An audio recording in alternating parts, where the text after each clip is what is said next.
আসসালামু আলাইকুম future policy makers. আপনাদের সবাইকে স্বাগত জানাচ্ছি আমাদের মামার বিশ্ব চ্যানেলে। আজকের পর্বে আমরা ডুব দেব রাষ্ট্রবিজ্ঞানের বিশাল জগতের একটি অত্যন্ত গুরুত্বপূর্ণ এবং প্রায়োগিক শাখা হল লোক প্রশাসন বা পাবলিক অ্যাডমিনিস্ট্রেশন। সরকার কিভাবে চলে, সরকারি নীতি কিভাবে তৈরি ও বাস্তবায়ন হয়, জনগণের সেবা নিশ্চিত করতে সরকারি কর্মকর্তারা কি কাজ করেন, এই সব প্রশ্নের উত্তরই লুকিয়ে আছে লোক প্রশাসনের মধ্যে। এই টপিকটি যেমন ইন্টারেস্টিং তেমনি বিসিএস পরীক্ষার জন্য অপরিহার্য। আজকের এই 30টি এমসিকিউ আপনাকে লোক প্রশাসনের মৌলিক ধারণাগুলো সম্পর্কে একটি সুস্পষ্ট চিত্র দেবে এবং পরীক্ষায় ভালো করতে সাহায্য করবে। চলুন শুরু করা যাক। Topic C, nature and meaning of public administration. 1. Public administration বা লোক প্রশাসনের জনককে। উত্তর গ. Woodrow Wilson. মার্কিন প্রেসিডেন্ট উড্রো উইলসন তার দ্য স্টাডি অফ অ্যাডমিনিস্ট্রেশন 1887 প্রবন্ধে লোক প্রশাসনকে রাষ্ট্রবিজ্ঞান থেকে একটি পৃথক শাস্ত্র হিসেবে অধ্যয়নের আহ্বান জানান, তাই তাকে লোক প্রশাসনের জনক বলা হয়। 2. লোক প্রশাসনের মূল উদ্দেশ্য কি? উত্তর গ. জনকল্যাণ নিশ্চিত করা। লোক প্রশাসনের প্রধান এবং চূড়ান্ত লক্ষ্য হল সরকারি নীতি ও কর্মসূচির মাধ্যমে জনগণের সর্বোচ্চ কল্যাণ সাধন করা। 3. লোক প্রশাসনের ইংরেজি প্রতিশব্দ অ্যাডমিনিস্ট্রেশন কোন শব্দ থেকে এসেছে? উত্তর খ. ল্যাটিন অ্যাড ও মিনিস্ট্রারে। ল্যাটিন শব্দ অ্যাড অর্থাৎ প্রতি এবং মিনিস্ট্রারে অর্থাৎ সেবা করা বা পরিচালনা করা থেকে অ্যাডমিনিস্ট্রেশন শব্দটি উদ্ভূত হয়েছে, যার অর্থ সেবা বা পরিচর্যা করা। 4. সরকারের কি এবং কিভাবে সংক্রান্ত বিষয়ই হল লোক প্রশাসন। উক্তিটি কার? উত্তর ঘ. ডিওয়াইট ওয়াল্ডো। ওয়াল্ডো লোক প্রশাসনকে সরকারের কার্যপরিধি কি করা হবে এবং সেই কার্য সম্পাদনের কৌশল কিভাবে করা হবে উভয়ের সমন্বয় হিসাবে দেখেছেন। 5. লোক প্রশাসনের প্রধান উপাদান বা কার্যপরিধি বোঝাতে পিওএসডিসিওআরবি শব্দটি কে ব্যবহার করেছেন? উত্তর খ. লুথার গুলিক। লুথার গুলিক ব্যবস্থাপনার কার্যপরিধি বোঝাতে এই বিখ্যাত সংক্ষিপ্ত রূপ planning, organizing, staffing, directing, coordinating, reporting, budgeting তৈরি করেন। 6. পিওএসডিসিওআরবি শব্দে বি অক্ষরটি দ্বারা কি বোঝানো হয়েছে? উত্তর গ. বাজেটিং প্রণয়ন, বাস্তবায়ন এবং আর্থিক ব্যবস্থাপনা। বি দ্বারা বাজেটিং প্রণয়ন, বাস্তবায়ন এবং আর্থিক ব্যবস্থাপনাকে বোঝানো হয়েছে, যা প্রশাসনের একটি অপরিহার্য অংশ। 7. পলিটিক্স অ্যাডমিনিস্ট্রেশন ডাইকোটমি বা রাজনীতি প্রশাসন দ্বৈতবাদ তত্ত্বের মূল প্রবক্তা কে?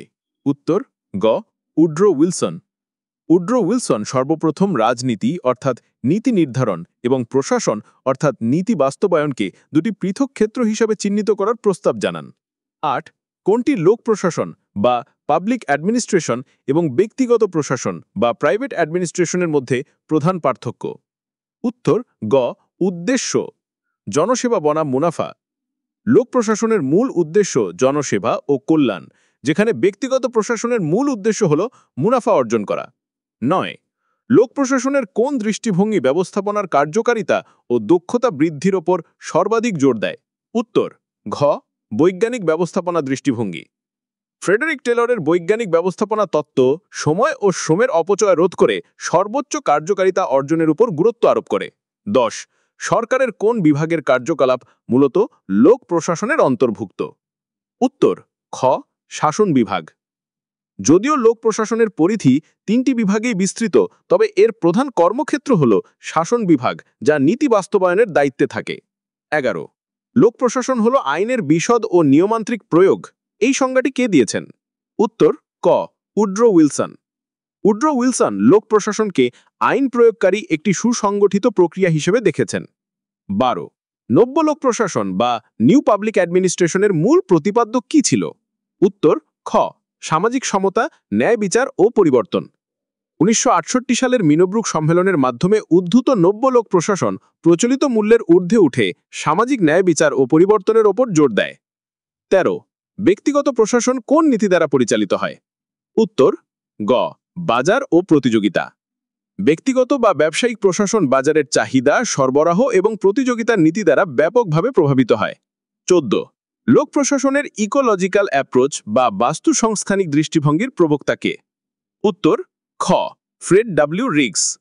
রিগস মনে করতেন কোনো দেশের প্রশাসনকে বুঝতে হলে তার পরিবেশ, সমাজ, সংস্কৃতি বা বাস্তুসংস্থানকে অবশ্যই বিবেচনা করতে হবে। 15 কোনটি লোক প্রশাসনের পরিধির অন্তর্ভুক্ত নয়? উত্তর গ ব্যক্তিগত লাভ বৃদ্ধি। ব্যক্তিগত লাভ বৃদ্ধি ব্যক্তিগত প্রশাসনের লক্ষ্য, লোক প্রশাসনের নয়। 16 লোক প্রশাসনের কোন উপাদানটি সর্বসাধারণের প্রতি দায়বদ্ধতা নিশ্চিত করে? উত্তর গ জবাবদিহিতা। সরকারি কর্মকর্তাদের তাদের কাজের জন্য জনগণ ও ঊর্ধ্বতন কর্তৃপক্ষের কাছে জবাবদিহি করতে হয়, যা প্রশাসনে স্বচ্ছতা নিয়ে আসে। 17 ডেভেলপমেন্ট অ্যাডমিনিস্ট্রেশন বা উন্নয়ন প্রশাসনের মূল লক্ষ্য কি? উত্তর গ পরিকল্পিত আর্থসামাজিক উন্নয়ন সাধন করা। উন্নয়নশীল দেশগুলোতে দ্রুত আর্থসামাজিক পরিবর্তন ও লক্ষ্য অর্জনের জন্য উন্নয়ন প্রশাসনের ধারণাটি জনপ্রিয় হয়। 18 লোক প্রশাসন অধ্যয়নের আইনগত দৃষ্টিভঙ্গি কোনটির উপর সর্বাধিক গুরুত্ব আরোপ করে? উত্তর গ সংবিধান, আইন ও বিধিবিধান। এই দৃষ্টিভঙ্গিতে প্রশাসনকে আইন ও সাংবিধানিক কাঠামোর মধ্যেই বিশ্লেষণ করা হয়। 19 main elements of public administration বলতে মূলত কি বোঝানো হয়? উত্তর গ সংগঠন, কর্মী ও আর্থিক ব্যবস্থাপনা। একটি কার্যকর প্রশাসনের জন্য সুসংগঠিত কাঠামো, দক্ষ জনবল এবং সঠিক আর্থিক ব্যবস্থাপনা অপরিহার্য।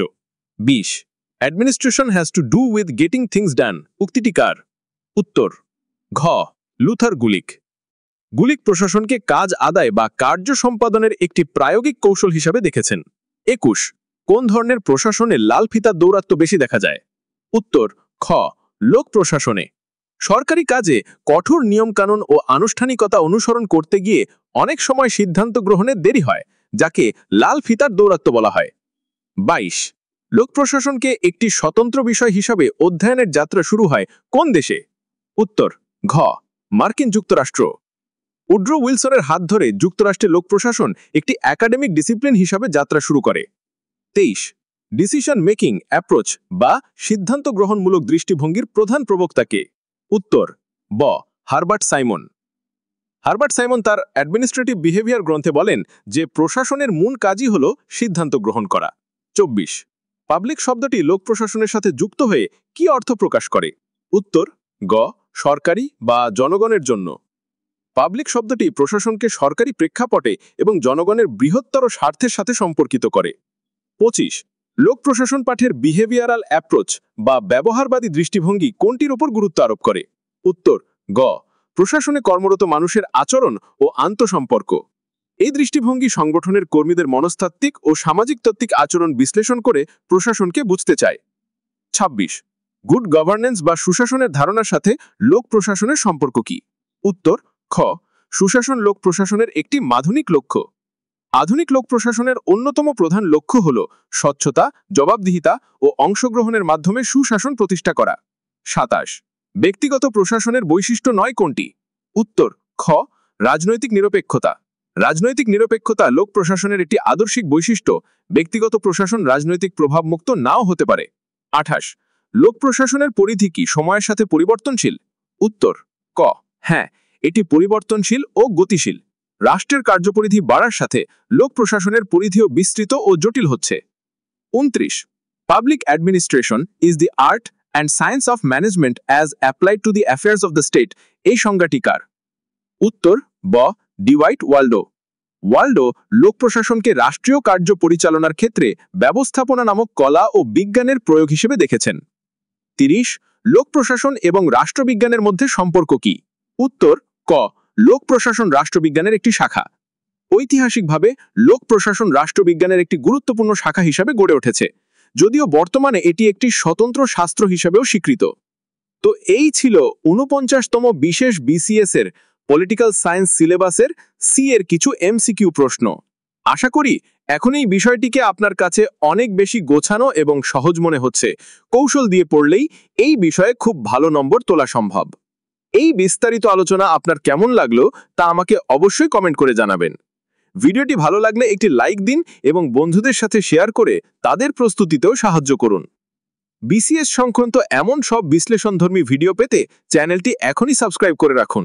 সবার জন্য রইল অনেক অনেক শুভকামনা। আল্লাহ হাফেজ।